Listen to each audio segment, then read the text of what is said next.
Good morning all of you. આજે આપણે એક નવા ટોપિક ઉપર આગળ જઈએ છે. એ છે રુધિર જૂથ, અંગ્રેજી શબ્દ બ્લડ ગ્રુપ. વિદ્યાર્થી મિત્રો, આમ તો તમે પોતપોતાનું બ્લડ ગ્રુપ વિશે પણ જાણતા હોવા જોઈએ. આજના આધુનિક યુગમાં એના વિશે કેટલીક અગત્યની માહિતી આપણે મેળવીશું, જે આપણા જીવન માટે પણ ખૂબ જ જરૂરી છે. કે આપણા શરીરના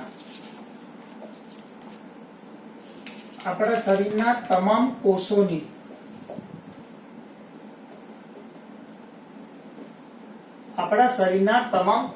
સપાટી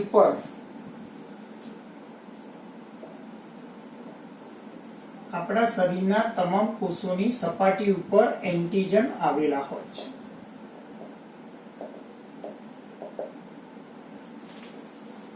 આપણા શરીરના તમામ કોષોની સપાટી ઉપર શું આવેલું હોય છે મિત્રો? એન્ટીજન.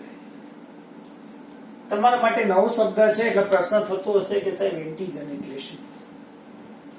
તો એન્ટીજનના ઉદાહરણ તરીકે અહીંયા દર્શાવીએ કે માન લો કે ભાઈ વાયરસ લખી શકાય, ઉદાહરણ તરીકે બેક્ટેરિયા લખી શકાય. આપણે વાયરસ અને બેક્ટેરિયાના સંપર્કમાં તો આવીએ છીએ. ચલો આ સિવાય બીજા ઉદાહરણ લઈએ કે જેથી તમે સરળતાથી સમજી શકો. ઉદાહરણ તરીકે શાકભાજી. ચલો આ તો આપણે ખોરાક તરીકે ઉપયોગ કરીએ છીએ. બીજું અન્ય ઉદાહરણ લઈએ, માન લો કે ભાઈ દવાઓ.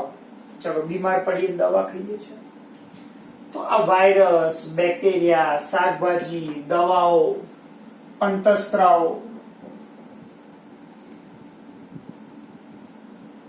તો આ વગેરે આ બધા એ કોના ઉદાહરણ છે? તો એન્ટીજનના ઉદાહરણ છે.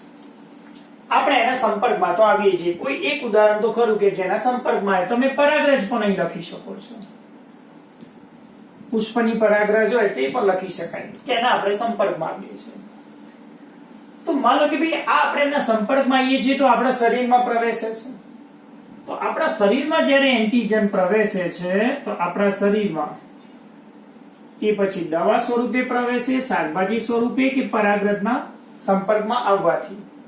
તો જ્યારે એન્ટીજન આપણા શરીરમાં પ્રવેશે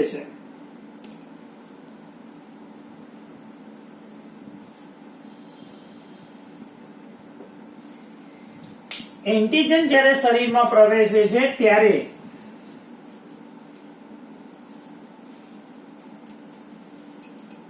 આપણા શરીરની અંદર રહેલું રોગ પ્રતિકારક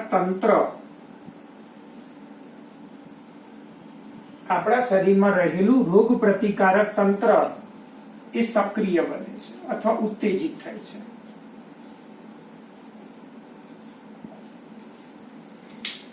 એન્ટીજન શરીરમાં પ્રવેશ્યો તો શરીરમાં રહેલું પ્રતિકારક તંત્ર સક્રિય બન્યું. પ્રતિકારક તંત્ર સક્રિય બને છે ત્યારે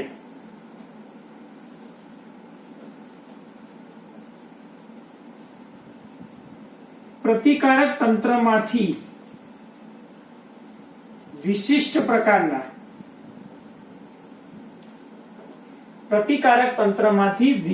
પ્રકારના પ્રોટીનનો સ્ત્રાવ થાય છે અથવા ઉત્પન્ન થાય છે.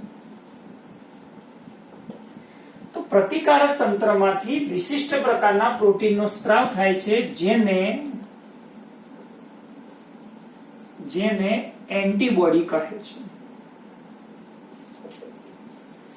તો આપણી પાસે અહીંયા બે શબ્દ આવે. એક શબ્દ આપણી પાસે એન્ટીજન છે અને બીજો શબ્દ આપણી પાસે એન્ટીબોડી છે. બરોબર સાંભળજો. એન્ટીજન એ શું છે?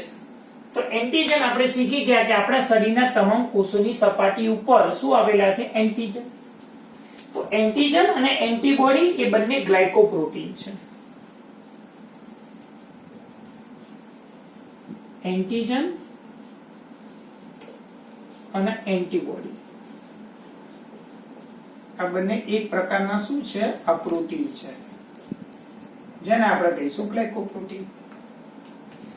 જો શરીરમાં એન્ટીજન પ્રવેશ્યું, સમજો, શરીરમાં એન્ટીજન પ્રવેશ્યું તો જ પ્રતિકારક તંત્ર સક્રિય થયું. પ્રતિકારક તંત્ર સક્રિય થયું તો જ શરીરમાં શું ઉત્પન્ન થયું? એન્ટીબોડી. તો એન્ટીબોડી ક્યારે ઉત્પન્ન થાય? કે જ્યારે એન્ટીજન દાખલ થાય ત્યારે. ચલો ક્લિયર. એન્ટીજન શરીરમાં પ્રવેશ્યું તો પ્રતિકારક તંત્ર સક્રિય થયું, પ્રતિકારક તંત્ર સક્રિય થશે તો જ એ એન્ટીબોડીનું નિર્માણ કરશે. તો એન્ટીબોડીનું નિર્માણ શા માટે થયું? તો કોની સામે પ્રતિક્રિયા આપવા માટે? તો એન્ટીજન સામે પ્રતિક્રિયા આપવા માટે. શું ઉત્પન્ન થયું? તો એન્ટીબોડી. ચલો ક્લિયર થઈ ગયું? આ યાદ રાખજો હંમેશા. એન્ટીબોડી શા માટે ઉત્પન્ન થયું? કોની હાજરીમાં? એન્ટીજનની હાજરીમાં જ એન્ટીબોડીનું નિર્માણ થયું. શરીરમાં એન્ટીજન ના પ્રવેશે તો ક્યારે એન્ટીબોડીનું નિર્માણ થઈ શકતું નથી. આ યાદ રાખજો મિત્રો. અહીંયા લખી નાખીએ કે એન્ટીજનની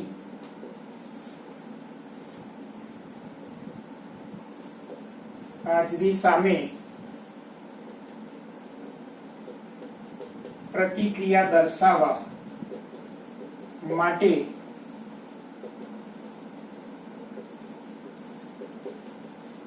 એન્ટીબોડીનું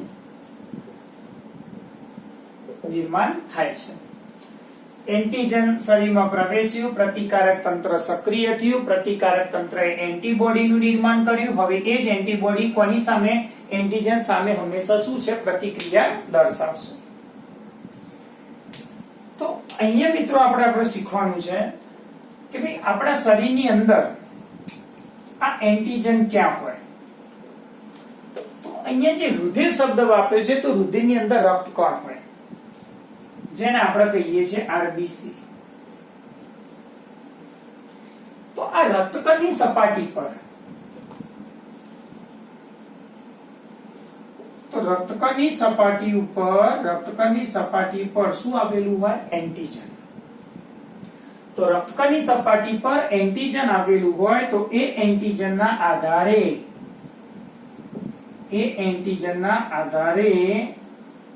રુધિર જૂથનું વર્ગીકરણ કરવામાં આવે છે.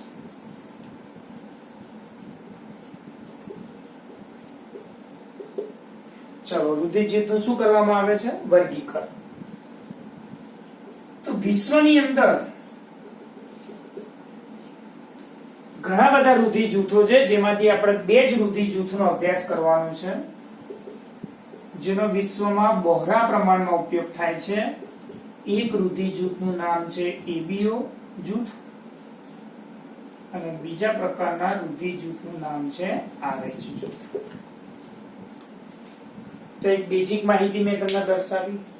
ચલો ફરીથી જોઈ લો. રુધિર જૂથ બ્લડ ગ્રુપ.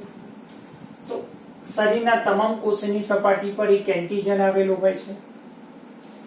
એન્ટીજન એ શું છે? ઉદાહરણ તરીકે વાયરસ, બેક્ટેરિયા, શાકભાજી, દવા, અંતઃસ્ત્રાવ, પરાગરજ અથવા અન્ય ઘણા ઉદાહરણ લઈ શકાય કે જેના સંપર્કમાં આપણે કોઈને કોઈ સંજોગોમાં આવીએ છીએ. કે ભાઈ એન્ટીજન આપણા શરીરમાં, શાકભાજી ખાતું, ખોરાક આપણા શરીરમાં ગયો, દવા આપણે ખાઈએ છીએ આપણા શરીરમાં પ્રવેશે છે. તો શરીરમાં જ્યારે પ્રવેશે છે ત્યારે શરીરમાં રહેલા પ્રતિકારક તંત્રને સક્રિય કરે છે, ઉત્તેજિત કરે છે.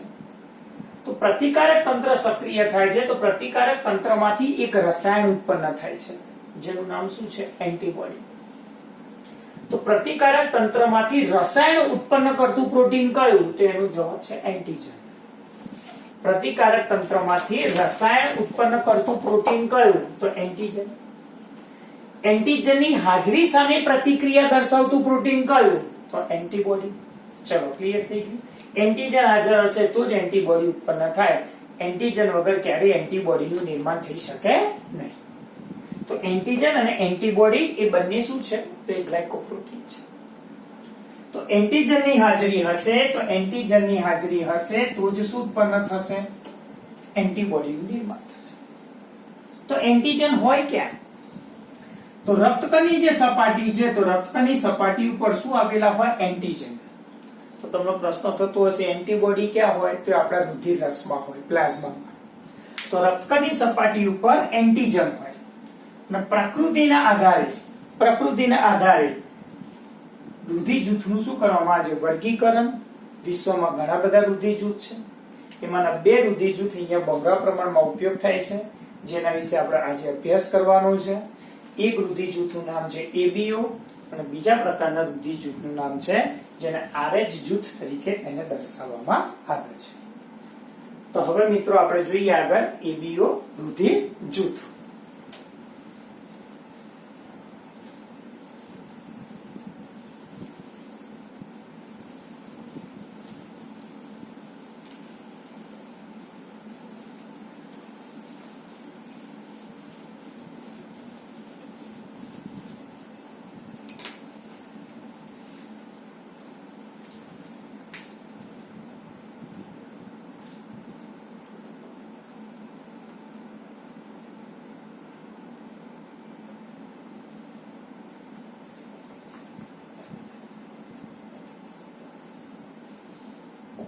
એબીઓ રુધિર જૂથ અથવા તો એબીઓ ગ્રુપિંગ તરીકે પણ દર્શાવી શકાય. તો સૌથી પહેલા આ રુધિર જૂથની શોધ કોને કરી? તો મહાન વૈજ્ઞાનિક છે કાર્લ લેન્ડસ્ટીનર. કાર્લ લેન્ડસ્ટીનર અને તેના સહકર્મી, એના સાથીઓ. તો કાર્લ લેન્ડસ્ટીનર અને તેના સહકર્મીએ રુધિર જૂથની શોધ કરી.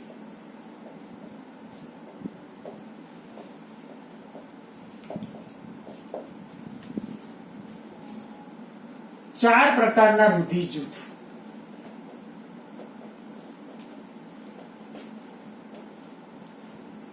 ચાર પ્રકારના રુધિર જૂથ દર્શાવ્યા, જેને એબીઓ જૂથ તરીકે ઓળખવામાં આવે છે. તો તમને થશે કે એ બી નો ઓ છે તો ચાર કેમ? શરૂઆતમાં ત્રણ જ રુધિર જૂથ હતા, એ બી અને ઓ, જે કાર્લ લેન્ડસ્ટીનર નામના મહાન વૈજ્ઞાનિકે સંશોધન કર્યું. તો ચોથું જે રુધિર જૂથ હતું એ બી ઓ અને ચોથું રુધિર જૂથ હતું એ બી, જે કાર્લ લેન્ડસ્ટીનર અને તેના સહકર્મી ડિકાસ્ટિલો અને સ્ટુરલી એ મહાન વૈજ્ઞાનિકોએ ચોથા પ્રકારના રુધિર જૂથની શોધ કરી હતી. અહીંયા ચાર પ્રકારના રુધિર જૂથ દર્શાવ્યા, જેને એબીઓ રુધિર જૂથ તરીકે હંમેશા દર્શાવવામાં આવે છે. તો આ એબીઓ રુધિર જૂથ એ કોના ઉપર આધારિત છે? તો એબીઓ રુધિર જૂથ એ આરબીસી એટલે કે જે રક્તકણ છે, તો રક્તકણની સપાટી પર એટલે કે આરબીસી ની સપાટી પર બે પ્રકારના એન્ટીજન આવેલા હોય. રક્તકણની સપાટી પર બે પ્રકારના એન્ટીજન આવેલા હોય, જેને એન્ટીજન એ અને એન્ટીજન બી તરીકે તેને દર્શાવી શકાય છે. તો રક્તકણની સપાટી પર બે પ્રકારના એન્ટીજન એ અને એન્ટીજન બી આવેલા છે. તેવી જ રીતે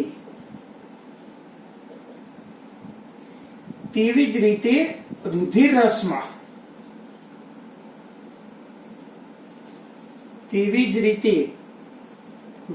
રસમાં તો રુધિર રસમાં બે પ્રકારના એન્ટીબોડી આવેલા છે. તો રુધિર રસમાં બે પ્રકારના એન્ટીબોડી આવેલા છે. એમાં નંબર 1 જેને એન્ટી એ અને એન્ટી બી તરીકે દર્શાવવામાં આવે છે. તો રક્તકણની સપાટી પર બે પ્રકારના એન્ટીજન છે, જેને એ અને બી તરીકે દર્શાવાય. રુધિર રસ એટલે પ્લાઝમા, અંગ્રેજી શબ્દ. તો પ્લાઝમામાં બે પ્રકારના શું આવેલા છે? એન્ટીબોડી. તો એન્ટીજનની વિરુદ્ધ શું હોય? એન્ટીબોડી. તો અહીંયા એન્ટીબોડી બે પ્રકારના એન્ટી એ અને એન્ટી બી આવેલા આપણને જોવા મળશે. તો આના આધારે અહીંયા રુધિર જૂથ, મુખ્ય ચાર પ્રકારના રુધિર જૂથનો સમાવેશ થતો હંમેશા આપણને જોવા મળશે. એક આકૃતિ દ્વારા તમને સમજાવવાનો પ્રયત્ન કરું. અહીંયા આપણે દર્શાવી દઈએ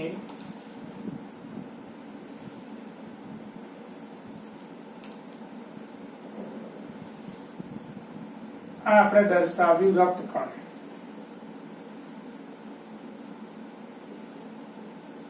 આરબીસી.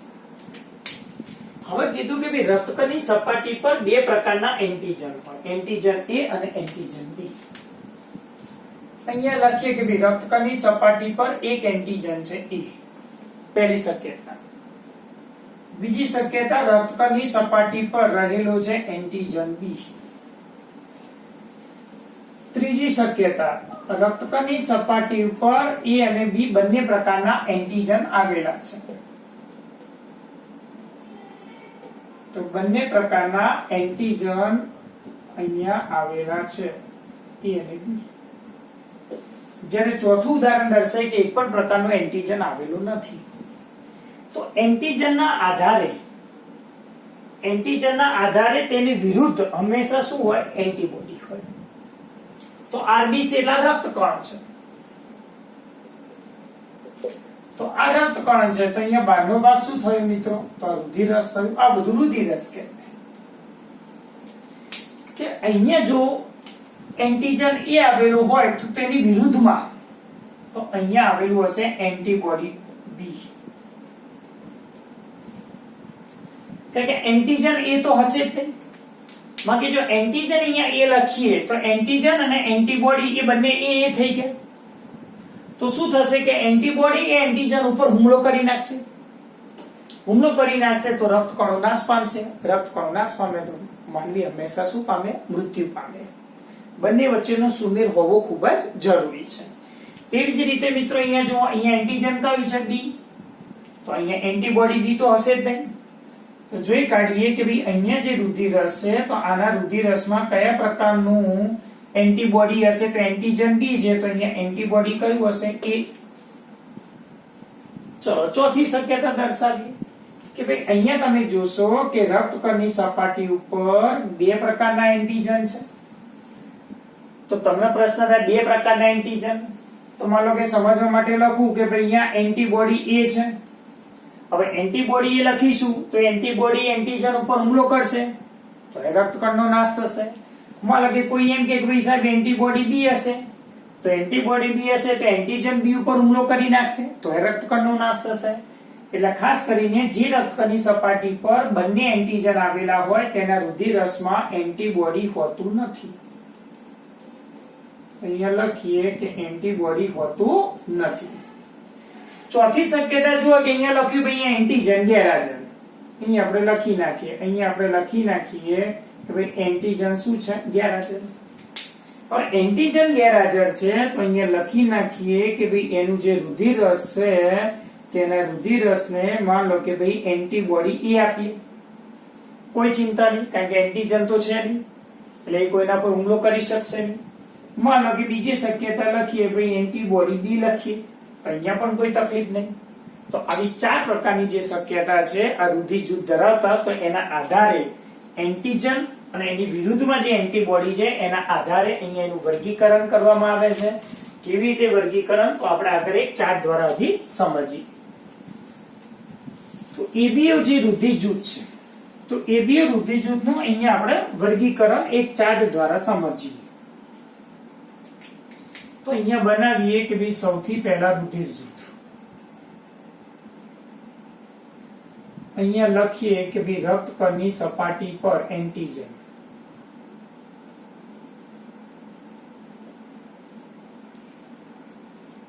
અહીંયા લખીએ કે રુધિર રસમાં રહેલું એન્ટીબોડી.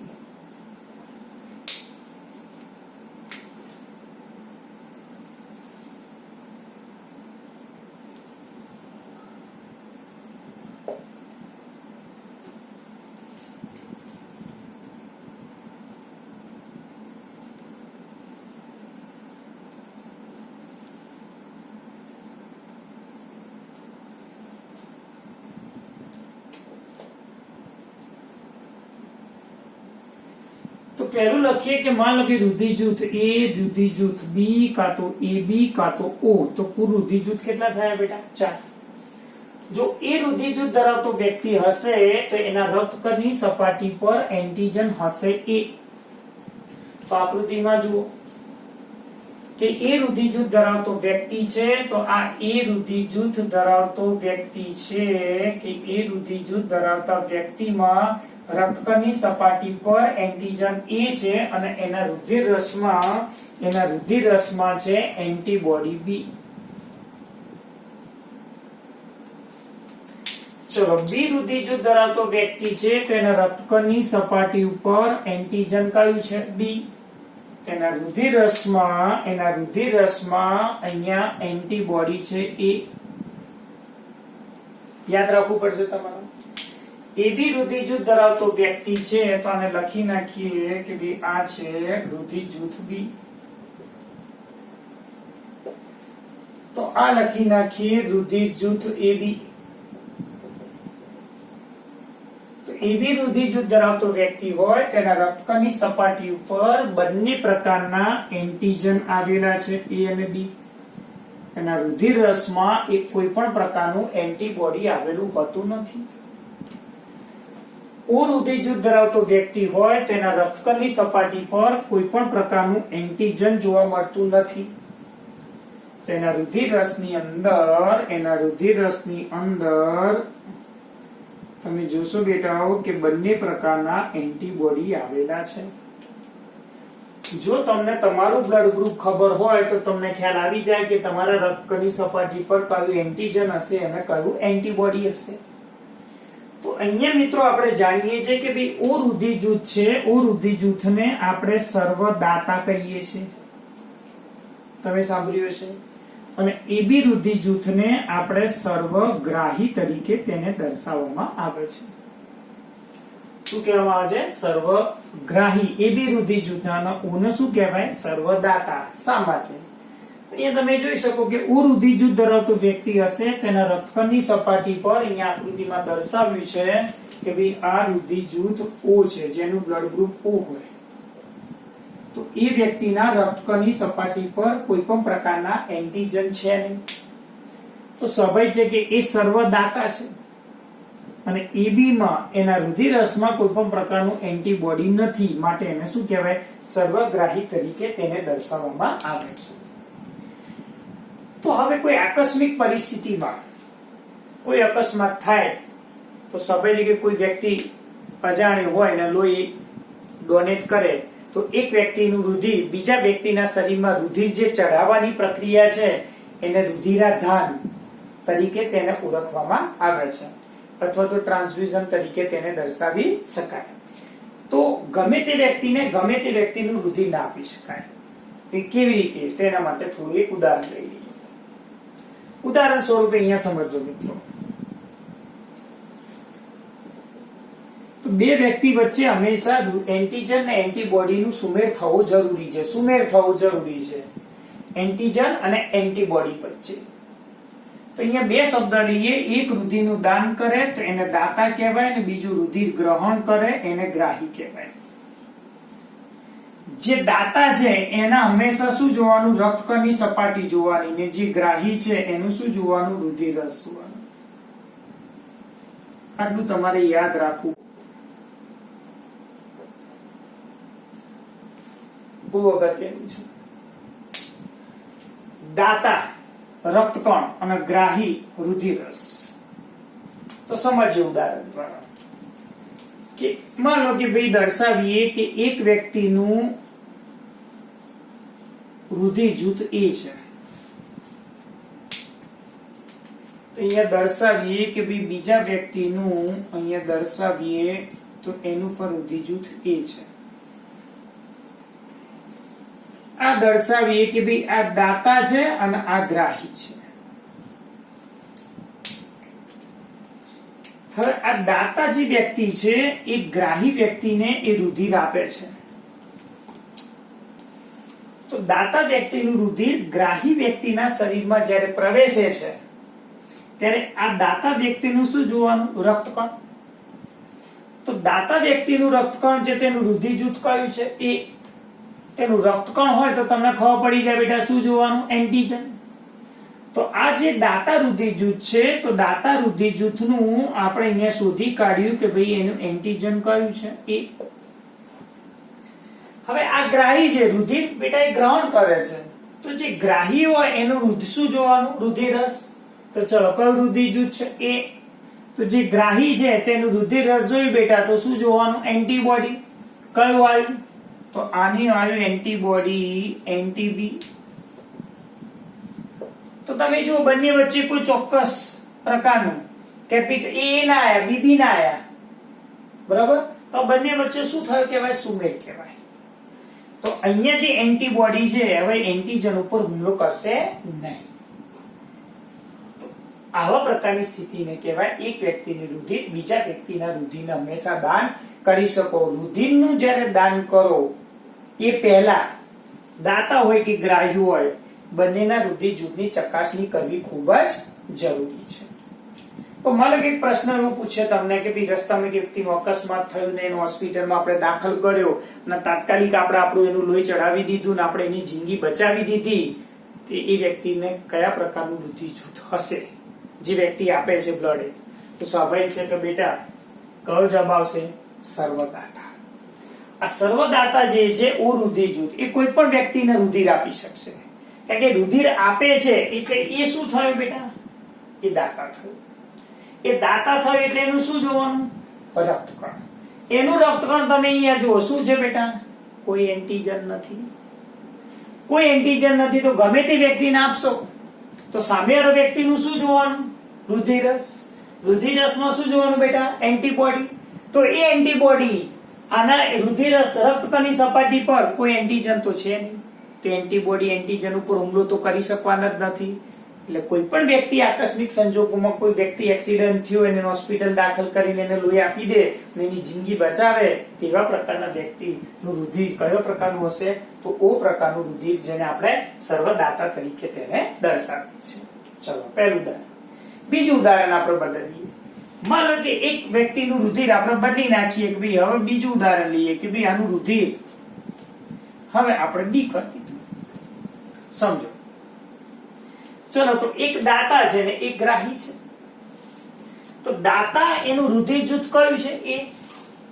અને ગ્રાહી એનું રુધિર જૂથ કયું છે? બી. તો આ દાતા એ રુધિર કોને આપે છે?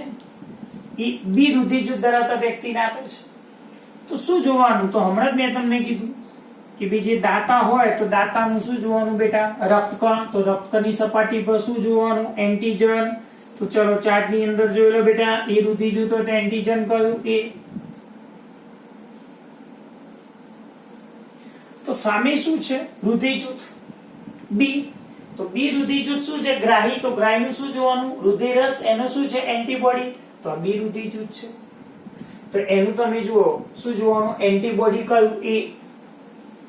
તો એ લખી નાખીએ કે આનું એન્ટીબોડી કયું છે? એ. તો શું થઈ ગયું કે તમે જો બંને એ આયા.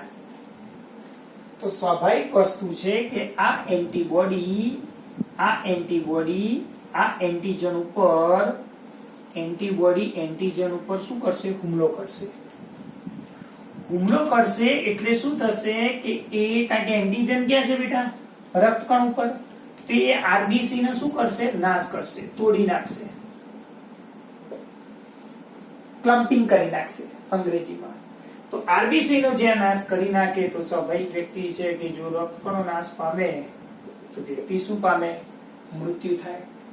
માટે હંમેશા જ્યારે રુધિરનું દાન કરો એક વ્યક્તિનું બીજા વ્યક્તિને રુધિર જ્યારે ચઢાવવામાં આવે તે પહેલા બંને પ્રકારના વ્યક્તિની રુધિર જૂથની હંમેશા શું છે? ચકાસણી કરવી ખૂબ જ જરૂરી છે. ચલો ક્લિયર થઈ ગયું ઉદાહરણ તરીકે. હવે કોણ કોને રુધિર આપી શકે અને કોણ કોનું રુધિર લઈ શકે?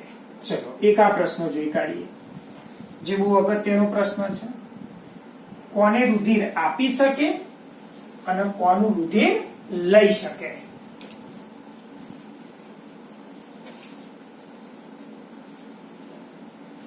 ચલો કોને રુધિર આપી શકે અને કોનું રુધિર લઈ શકે?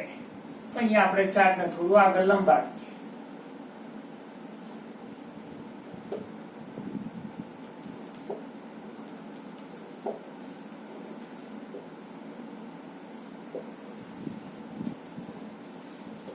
અહીંયા લખીએ ભાઈ કોને રુધિર આપી શકે. અહીંયા લખીએ કોનું રુધિર લઈ શકે. તો એક ચાર્ટ દ્વારા સમજીએ. ઉદાહરણ તરીકે કે માન લો કે લોકો રુધિર જૂથ એ અને રુધિર જૂથ બી. આ દર્શાવીએ ઓ રુધિર જૂથ અને આ દર્શાવીએ એ બી રુધિર જૂથ.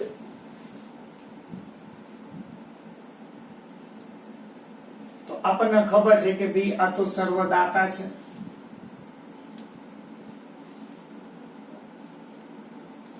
ને એ બી એ સર્વગ્રાહી છે.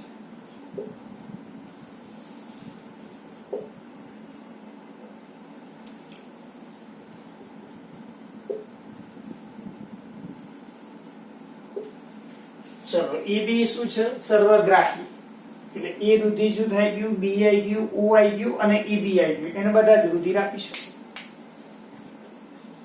એ રુધિર જૂથ વાળો વ્યક્તિ પણ એને આપી શકે, બી રુધિર જૂથ વાળો વ્યક્તિ પણ બી ને આપી શકે અને ઓ રુધિર જૂથ વાળો વ્યક્તિ પણ ઓ ને આપી શકે. તો એ રુધિર જૂથ ધરાવતો વ્યક્તિ કોને રુધિર આપી શકે? તો ચાર્ટમાં જુઓ, એ ને આપી શકે અને એ બી ને. કોને રુધિર આપી શકે? એ અને એ બી. બી રુધિર જૂથ ધરાવતો વ્યક્તિ કોને આપી શકે? બી અને એ બી ને. એબી રુધિર જૂથ ધરાવતો વ્યક્તિ કોને આપી શકે? માત્ર એબી ને. અને ઓ રુધિર જૂથ ધરાવતો વ્યક્તિ એ કોને રુધિર આપી શકે? ઓ સર્વદાતા છે તો ઓ ને તો આપે જ છે, સાથે સાથે એ ને પણ આપે છે, બી ને પણ આપે છે અને એબી ને પણ આપે છે. તો અહીં લખી નાખીએ, એ ને, બી ને, એબી ને અને ઓ ને.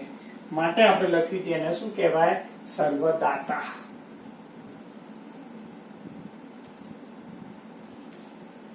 ચલો બેટા ફરીથી જુઓ આ ચાર્ટમાં. ઓ વ્યક્તિ કોને રુધિર આપી શકે? ઓ ને તો આપે, એ ને આપે, બી ને આપે, એ બી ને આપે. ઓકે. એ બી કોને આપે? માત્ર એ બી ને. એ કોને આપે? એ ને અને એ બી ને. બી કોને આપે? બી અને એ બી ને. હવે કોનું રુધિર લઈ શકે? કોનું રુધિર લઈ શકે? તો આપણે એવો શબ્દ દર્શાવીએ. તો એ રુધિર જૂથ વાળો વ્યક્તિ એ રુધિર જૂથનું લોહી લઈ શકે અને બીજા કોનું લઈ શકે? ઓ. બી રુધિર જૂથ વાળો વ્યક્તિ કોનું રુધિર લઈ શકશે? તો બી અને ઓ નું. એબી રુધિર જૂથ ધરાવતો વ્યક્તિ કોનું રુધિર લઈ શકશે? તો એ નું લઈ શકશે, બી નું લઈ શકશે, એબી નું લઈ શકશે અને ઓ નું લઈ શકશે. તો એ, બી, એબી અને ઓ. અને ઓ રુધિર જૂથ ધરાવતો વ્યક્તિ માત્ર કોનું રુધિર લઈ શકશે? તો અહીંયા માત્ર ઓ રુધિર જૂથ ધરાવતા વ્યક્તિનું જ રુધિર લઈ શકશે. તો અહીંયા બધાનું રુધિર આ એબી રુધિર જૂથ વાળો લઈ શકે છે, માટે આપણે એને સર્વગ્રાહી તરીકે દર્શાવીએ છીએ. શું કહેવાય? સર્વગ્રાહી તરીકે દર્શાવીએ છીએ. તો આ બે રુધિર જૂથમાં આ એક રુધિર જૂથ છે, એબીઓ રુધિર જૂથ.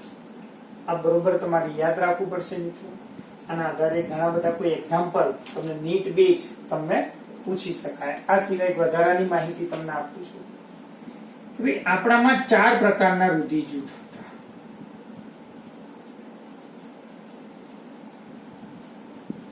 રુધિર જૂથ કેટલા પ્રકારના? 4. એ, બી, એબી અને ઓ.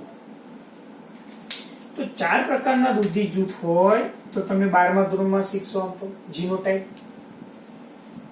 તો 4 પ્રકારના રુધિર જૂથ હોય તો એના જનીન સ્વરૂપ, જીનોટાઇપ એટલે જનીન સ્વરૂપ કેટલા? એનો જવાબ છે તો એના જનીન સ્વરૂપ કેટલા? 6. જનીન સ્વરૂપ કેટલા છે? 6 જનીન સ્વરૂપ છે. કેવી રીતે? તો ચલો પાછું એક દર્શાવી, ચાર્ટને થોડું લંબાવી.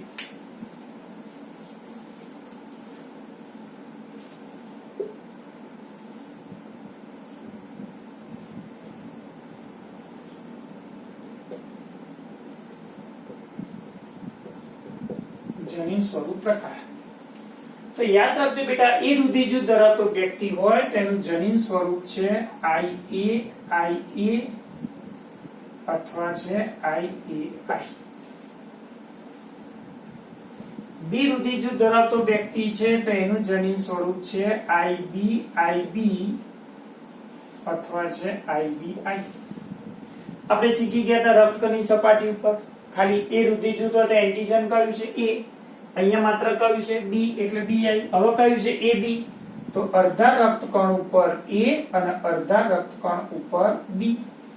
અહીંયા તો એન્ટીજન જ નથી એટલે સ્મોલ i. સ્મોલ i એ શું છે? એ એન્ટીજન ગેરહાજર દર્શાવે છે અને કેપિટલ I શું છે? એ એન્ટીજનની હાજરી દર્શાવે છે. તો અહીંયા આ રીતે થયું કે ભાઈ I અને સ્મોલ i. તો I એ શું છે? એ એન્ટીજન હાજર દર્શાવે છે અને આ ચિહ્ન એ શું બતાવે છે? એન્ટીજન ગેરહાજર દર્શાવતું જનીન. એન્ટીજન હાજર દર્શાવતું જનીન અને એન્ટીજન ગેરહાજર દર્શાવતું જનીન.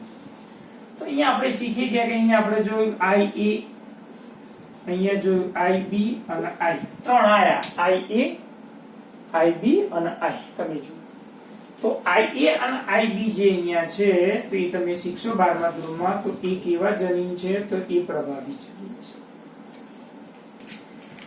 જ્યારે સ્મોલ I એ કેવું જનીન છે? તો એ પ્રચ્છન્ન જનીન છે. આ બંને પ્રકારના એન્ટીજન જો સાથે હશે તો પણ એ પોતાની અસર અભિવ્યક્ત કરશે. જેમ કે તમે શીખી ગયા કે એ રુધિરજૂથ વાળો વ્યક્તિ હોય તેના રક્તકણની સપાટી પર ખાલી શું છે? A. આ એકલું હશે તો અભિવ્યક્ત થશે, B હશે તો પણ દર્શાવશે. પણ EB રુધિરજૂથમાં તમે જુઓ કેટલા એન્ટીજન છે? બંને.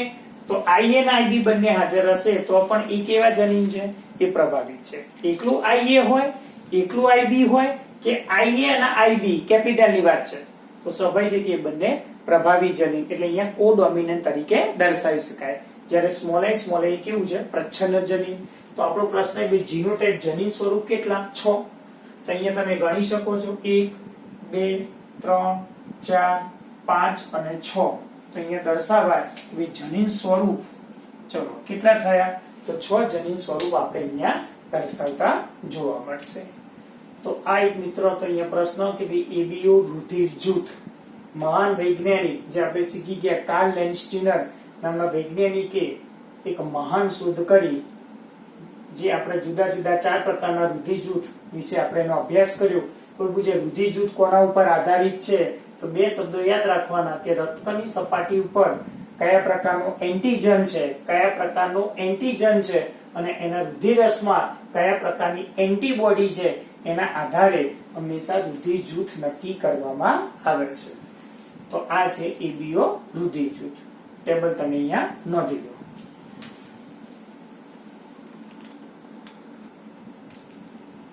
હવે આપણે આરએચ જૂથ વિશે મિત્રો આપણે અભ્યાસ કરીએ.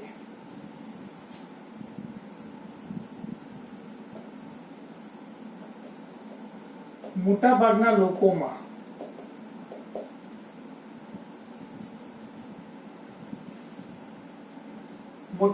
લોકોમાં રક્તકણની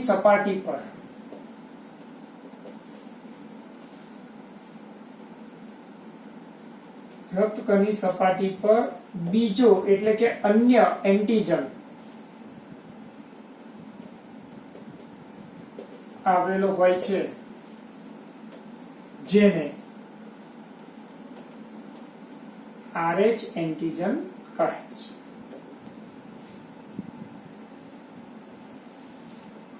તો આ એન્ટીજનની શોધ કોને કરી? તો કાર્લ લેન્સ્ટીનર અને વિનર નામના વૈજ્ઞાનિકે RH જૂથની શોધ કરી.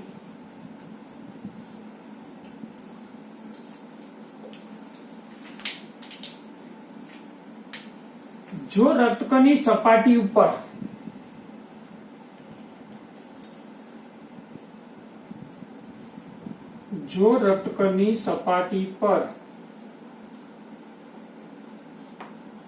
RH એન્ટીજન આવેલો હોય તો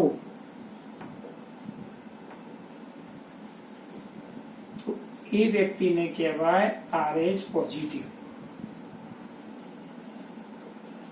અને જો રક્તકણની સપાટી પર RH એન્ટીજન ગેરહાજર હોય તો તેવી વ્યક્તિને કહેવાય RH નેગેટિવ વ્યક્તિ. તો આ RH પોઝિટિવ વ્યક્તિ છે અને આ છે RH નેગેટિવ. તો જોવા જઈએ તો વિશ્વની અંદર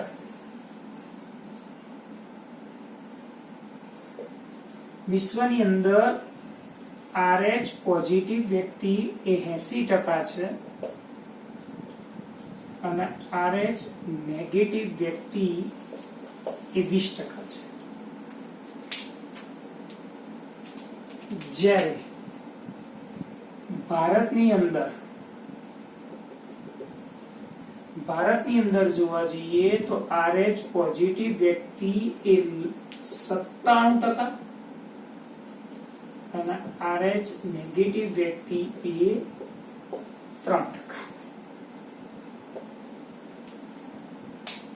સ્વાભાવિક કે મોટા ભાગના તમે વ્યક્તિઓને પૂછશો કે તમારું બ્લડ ગ્રુપ કયું, તો મોટા ભાગે પોઝિટિવ લગભગ વધારે હશે, B+, A+, AB+, O+. Negative બહુ ઓછા ચાન્સ છે, જેમ કે O નેગેટિવ બ્લડ ગ્રુપ તમે જો બહુ ઓછા વ્યક્તિઓને કદાચ તમને જોવા મળશે. તો અહીંયા એક વ્યક્તિને બીજા વ્યક્તિને જ્યારે રુધિર આપવામાં આવે તો આપણે શીખી ગયા મિત્રો કે ભાઈ રુધિર જૂથની ચકાસણી કરવી પડે છે. તેવી રીતે RH જૂથની પણ ચકાસણી કરવી ખૂબ જ જરૂરી છે. તો અહીંયા એક ઉદાહરણ તરીકે દર્શાવીએ કે પતિ પત્ની, કે પતિનું બ્લડ ગ્રુપ પોઝિટિવ હોય અને પત્નીનું બ્લડ ગ્રુપ પોઝિટિવ હોય, સ્વાભાવિક છે કે એના બાળકનું બ્લડ ગ્રુપ પણ પોઝિટિવ હશે. જો બંને નેગેટિવ હશે તો બાળકનું બ્લડ ગ્રુપ નેગેટિવ હશે. જો પતિનું નેગેટિવ હશે અને પત્નીનું પોઝિટિવ હશે તો બાળકનું બ્લડ ગ્રુપ પોઝિટિવ હશે. તો અહીંયા તમે જોઈ શકો છો કે આ ચાર્ટની અંદર તમે જો અહીંયા સંગતતા છે, કોઈ પણ પ્રકારની સમસ્યા ના થાય. ચોથો મુદ્દો અહીંયા તમારે શીખવાનો છે કે પતિનું બ્લડ ગ્રુપ પોઝિટિવ હોય અને પત્નીનું બ્લડ ગ્રુપ જો RH નેગેટિવ હોય તો અહીંયા બાળકનું જે બ્લડ ગ્રુપ છે તો બાળકનું બ્લડ ગ્રુપ કયું આવે છે? પોઝિટિવ. તો આ જે કિસ્સો છે તો આને કહેવાય RH કારકની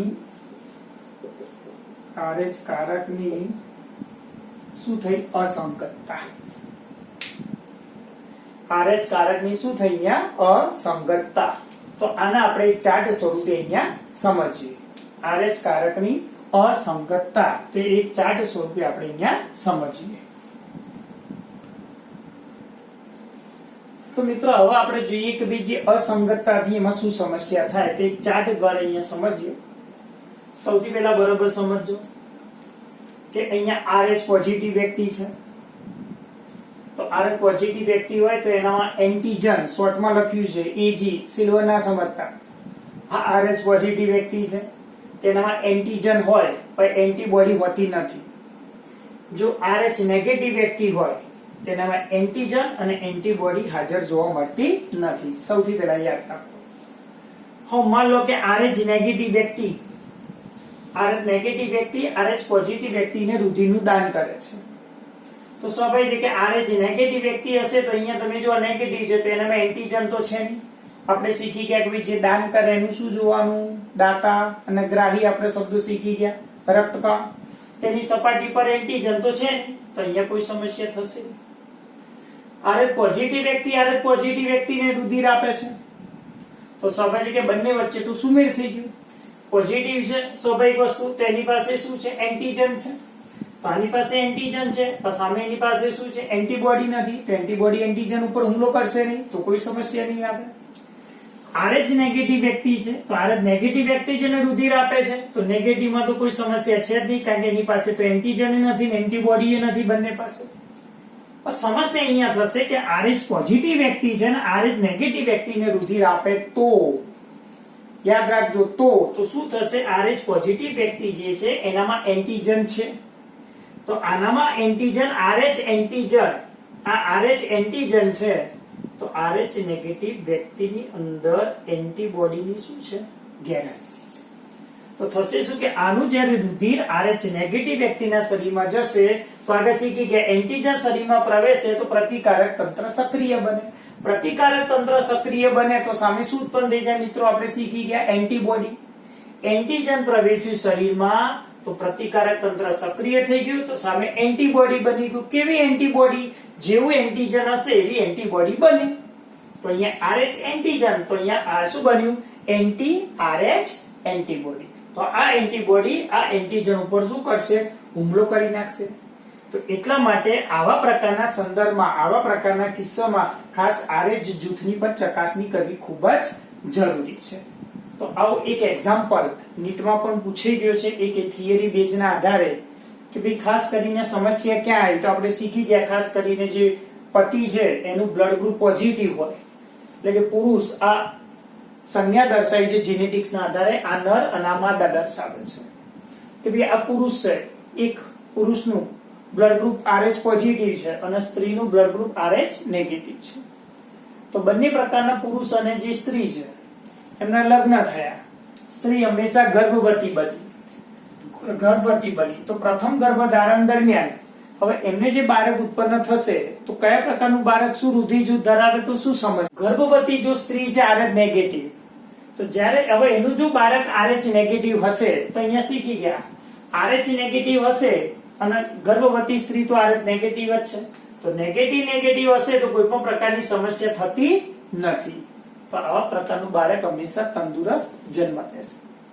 પણ જો RH પોઝિટિવ બાળક હશે પ્રથમ ગર્ભધારણ દરમિયાન RH પોઝિટિવ તો અહીં શીખી ગયા RH પોઝિટિવ ની સામે RH નેગેટિવ તો અહીંયા તમે જોશો તો તમને લાગશે કે ભાઈ અહીંયા તો સમસ્યા થવાની જ છે પણ એવું નથી મિત્રો કે અહીંયા પ્રથમ ગર્ભધારણ છે. આ શબ્દને ધ્યાનમાં રાખજો નીટમાં પ્રથમ ગર્ભધારણ દરમિયાન કે RH પોઝિટિવ બાળક છે તો સ્વાભાવિક ભાઈ બાળકનું શું થશે ડિલિવરી એટલે બાળકનો જન્મ થશે પ્રસૂતિ પ્રસવની પીડા બાળકનો જન્મ થશે કે માતા અને બાળકનું જે રુધિર છે એ હંમેશા ક્યારે મિશ્ર ના થાય.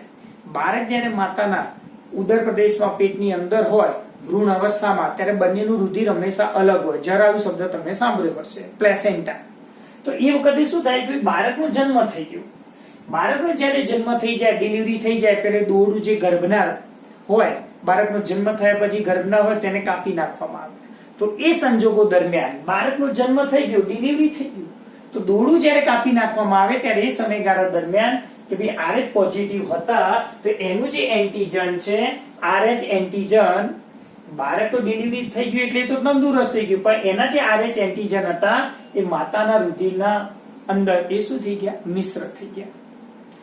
હવે શું થશે બાળકનો તો જન્મ તંદુરસ્ત થઈ ગયું તો માતાની અંદર શું થયું કે એનું બ્લડ ગ્રુપ તો નેગેટિવ છે એની અંદર શું ઉત્પન્ન થશે તો આ એન્ટીજન દાખલ થયો તો એન્ટીજન દાખલ થાય તો પ્રતિકારક તંત્રનું સક્રિય થશે તો શું ઉત્પન્ન થશે તો એન્ટી RH એન્ટીબોડી એનામાં ઉત્પન્ન થઈ જશે.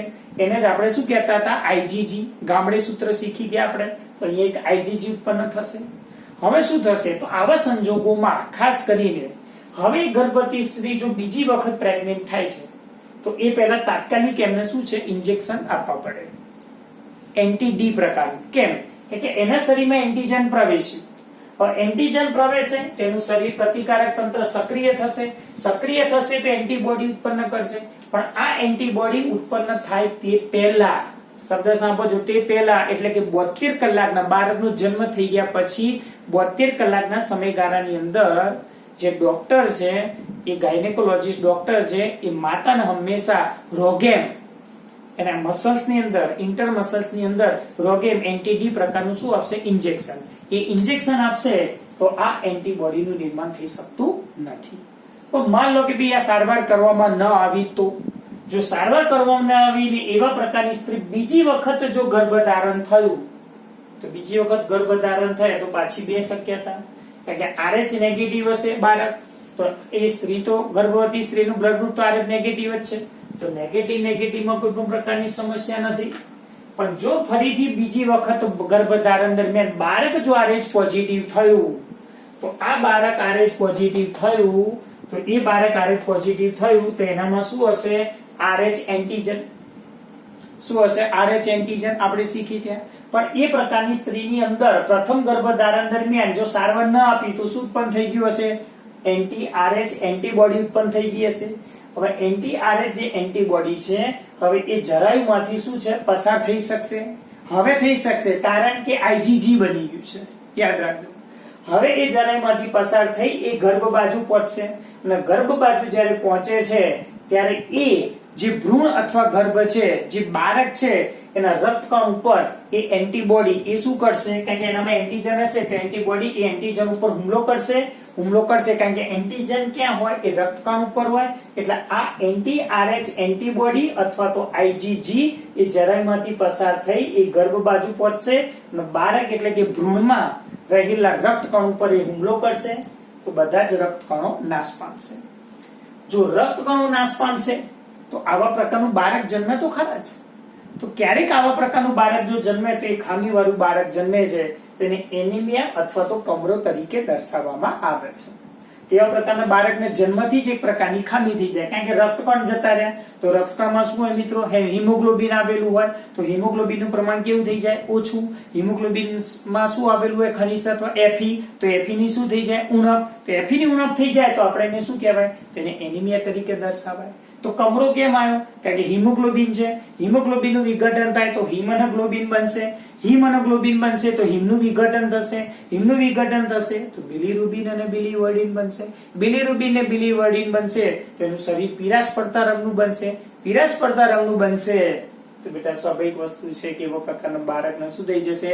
એની આંખો અને ત્વચાનો રંગ પીળો થઈ જશે તો આપણે એને શું કહીએ? જોન્ડિસ અથવા તો કમરો તરીકે દર્શાવી શકાય. તો અહીંયા આપણે જે દર્શાવ્યું કે બીજા ગર્ભધારણ વખત ક્યાં ધ્યાન રાખવાનું કે ફરીથી બીજી વખત જો RH પોઝિટિવ બાળક જન્મે તો આ સમસ્યા થવાની શક્યતા છે કે એનિમિયા અને કમરો. જો બધા જ પ્રકારના રક્તકણનો નાશ થઈ જાય તો એને આપણે હિમોલાઇટિક રોગ અથવા તો શબ્દ જુઓ એરિથ્રોબ્લાસ્ટોસિસ ગર્ભ કહે છે. એરિથ્રો એટલે એરિથ્રોસાઇટ, એનું ગુજરાતી આપણે જાણતા હતા રક્તકણ, બ્લાસ્ટ એટલે તૂટી જવું. તો અહીંયા બ્લાસ્ટ એટલે એરિથ્રો એટલે રક્તકણ, બ્લાસ્ટ એટલે ફાટી ગયા, રક્તકણ તૂટી ગયા. ક્યાં? તો ગર્ભની અંદર જે ભ્રૂણ હતું એ બાળકની અંદર પેલા એન્ટીબોડી જે હતા એન્ટી-RH એન્ટીબોડી એ જરાયમાંથી પસાર થઈને એ બાળકના રક્તકણમાં એ પ્રવેશ્યા અને બધા જ પ્રકારના રક્તકણને એમને શું કર્યું? નાશ. તો આવા પ્રકારની ખામીવાળા જે ગર્ભ છે એને હિમોલાઇટિક રોગ કહેવાય અથવા તો એને એરિથ્રોબ્લાસ્ટોસિસ ગર્ભ તરીકે ઓળખવામાં આવે છે. આવું ન થાય એટલા માટે પ્રથમ ડિલિવરી પછી એટલે પ્રથમ ગર્ભધારણ પછી હંમેશા જે સ્ત્રી છે એ સ્ત્રીને 72 કલાકની અંદર આ એન્ટી-RH એન્ટીબોડી છે એ ઉત્પન્ન ન થાય એટલા માટે અહીંયા એક ઇન્જેક્શન આપવામાં આવે જેને એન્ટી-ડી ઇન્જેક્શન અથવા તો એન્ટી-ડી ઇન્જેક્શન અથવા તો એને રોગેમ બરાબર તરીકે તેને દર્શાવી શકાય. જે ઇન્ટરમસલ્સ હોય એ મસલ્સ ની અંદર ઇન્જેક્શન આપવામાં આવે છે. એ સમયગાળો છે વિધિન 72 અવર્સ એટલે કે 72 કલાકની અંદર એટલે 3 દિવસ બાળકના જન્મ પછી 3 દિવસની અંદર એ ઇન્જેક્શન આપી દેવામાં આવે છે. તો આ એક મિત્ર થયું RH જૂથ અને આ એક પ્રશ્ન થયો RH જૂથ સંબંધિત જે ગર્ભધારણની એક સમસ્યા. ચાર્ટને બરોબર વાંચો. NCERT ની લાઈન ટુ લાઈન મિત્રો તમારે વાંચવાની છે અને હોમવર્ક સ્વરૂપે માત્ર બોર્ડનું લખાણ નથી લખવાનું, એની સાથે સાથે તમે NCERT ની લાઈન ટુ લાઈન લખો જે નીટ માટે ખૂબ જ જરૂરી છે.